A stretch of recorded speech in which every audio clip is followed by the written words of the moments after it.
The heartbreaking news of Nipsey Hussle's untimely passing has plunged thousands of fans and admirers into shock and disbelief. The community is overwhelmed with grief. Recent updates confirm that Eric Holder, the suspect linked to the tragedy, has been captured. In a dramatic turn of events, he was escorted from the Lakewood Sheriff's Station to downtown LA amidst the blaring sirens of undercover vehicles.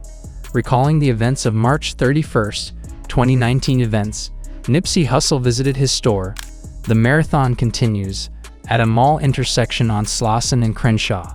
While initial reports suggested his presence there a little after 3 o'clock in the afternoon, the official trial records indicate the exact time as 2:50 p.m.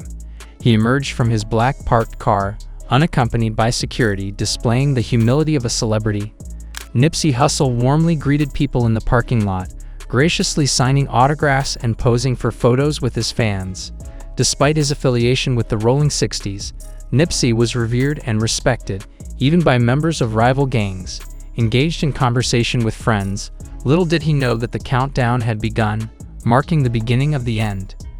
Simultaneously, another individual, known as Eric Holder, was on a collision course with Nipsey Hussle, a fateful encounter that would ultimately claim the life of the renowned rapper. Recounting Eric Holder's and Nipsey Hussle's history reveals a once intertwined connection. Holder was initially associated with Nipsey's circle, being a member of the Rolling 60s like Nipsey himself. Moreover, he had been signed to Hussle's record label, demonstrating their former professional ties. However, Holder's affiliation with the gang ended abruptly due to allegations of betrayal, leading to his expulsion.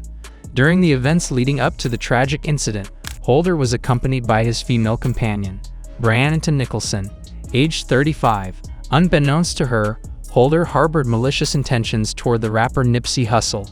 Under the guise of a casual outing, Holder and Brianna ventured out ostensibly for a meal at a restaurant. Ironically, they ended up at the same mall where Nipsey's store was situated, a location fraught with significance. At that time, Holder carried a black semi-automatic handgun, allegedly for self-defense, a detail of which Brianna remained unaware.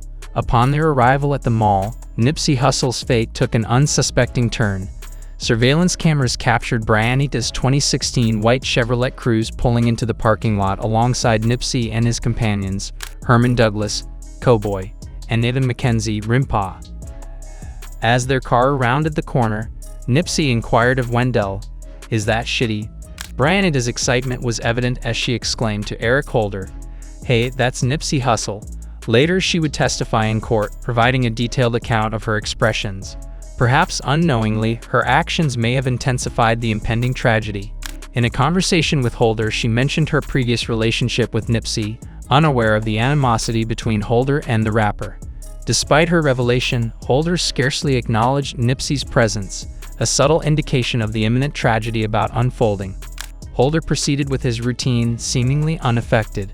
Exiting the car shirtless, he entered a fast food joint named Master Burger. However, once he placed his order, his focus shifted abruptly to Nipsey. Meanwhile, Nipsey remained in the parking lot, conversing with two friends. As Holder approached, he greeted everyone with handshakes, initiating a discussion that lasted several minutes. During this interaction, Brianna failed to perceive the escalating tension. Instead, she approached Nipsey for a photograph, oblivious to the unfolding danger. Despite the looming threat, Nipsey appeared nonchalant, almost dismissing Holder as a former acquaintance. Britannica later observed a shift in Holder's demeanor, noting his escalating agitation contrasted with Nipsey's calm composure. Cowboy, one of Nipsey's close associates, elaborated on the conversation. He revealed that Nipsey informed Holder of rumors circulating in the streets, suggesting that incriminating evidence against him was circulating within gang circles. Aware of the severe consequences of snitching, Nipsey advised Holder to address the situation promptly. Cowboy said Nipsey quietly advised Holder to resolve the matter without violence. Another witness gave a moving testimony. It seems that Nipsey Hussle still cared for his former brother and wanted to clarify the issues. In a later interview, Cowboy echoed this account. Though anxious, Nipsey had no ill will. He stayed calm, unwilling to continue with Holder. Instead, he approached Brianna, a fan, and asked to take a picture with her. She happily obliged, unintentionally catching Nipsey's final moments before his terrible death. Holder soon returned to Master Burger. After returning to the car, he ordered Brianna to drive to the back of the store while brandishing his handgun.